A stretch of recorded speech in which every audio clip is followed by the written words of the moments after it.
Hello friends, welcome to fact finder PSC. കേരളത്തിലെ കായലുകൾ എന്ന ഭാഗത്തു നിന്നും കേരള PSC ആവർത്തിച്ച ചില ചോദ്യങ്ങൾ നോക്കാം. കേരളത്തിലെ കായലുകളുടെ എണ്ണം 34 കായലുകളാണ് കേരളത്തിലുള്ളത്. കേരളത്തിൽ കടലുമായി ബന്ധപ്പെട്ട് കിടക്കുന്ന കായലുകളുടെ എണ്ണം 27. കായലുകളുടെ നാട്, ലഗൂണുകളുടെ നാട് എന്നിങ്ങനെ അറിയപ്പെടുന്ന ഇന്ത്യൻ സംസ്ഥാനമാണ് കേരളം. ആകെ 34 കായലുകളാണ് കേരളത്തിലുള്ളത്.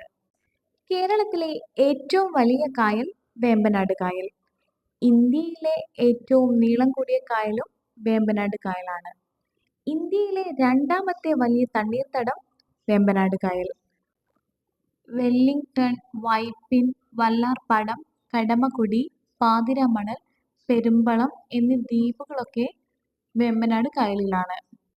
കേരളത്തിലെ ഏറ്റവും വലിയ രണ്ടാമത്തെ കായൽ അഷ്ടമുടി കായൽ.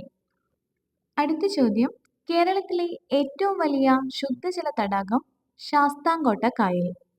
ഏറ്റവും വലിയ ശുദ്ധജല തടാകം ശാസ്താംകോട്ട കായൽ.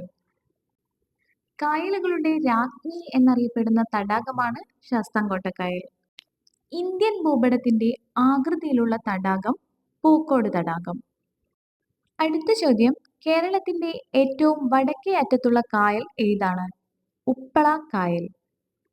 ആശ്രാമം കായൽ എന്നറിയപ്പെടുന്ന കേരളത്തിലെ കായൽ അഷ്ടമുടി കായൽ. കേരളത്തിലെ ഏറ്റവും വലിയ രണ്ടാമത്തെ കായലാണ് അഷ്ടമുടി കായൽ. Gateway to the backwaters of Kerala എന്നറിയപ്പെടുന്ന കായലും അഷ്ടമുടി കായലാണ്. അഷ്ടമുടി കായൽ കൊല്ലം ജില്ലയിലാണ്. അഷ്ടമുടി കായൽ അറബിക്കടലുമായി യോജിക്കുന്ന സ്ഥലമാണ് നീണ്ടകര അഴി. കായലുകളുടെ രാജ്ഞി എന്നറിയപ്പെടുന്ന തടാകം ശാസ്താംകോട്ട കായൽ. ഇംഗ്ലീഷ് അക്ഷരമാലയിലെ F ആകൃതിയിലുള്ള കായൽ ശാസ്താംകോട്ട കായൽ. ഇന്ത്യൻ ഭൂപടത്തിന്റെ ആകൃതിയിലുള്ള തടാകം പൂക്കോട് തടാകം. കേരളത്തിലെ ആദ്യ സീപ്ലെയിൻ സർവീസ് ആരംഭിച്ച കായൽ അഷ്ടമുടി കായൽ. കേരളത്തിൽ ഏറ്റവും തെക്ക് ഭാഗത്ത് സ്ഥിതി ചെയ്യുന്ന ശുദ്ധജല തടാകം വെള്ളായണി കായൽ.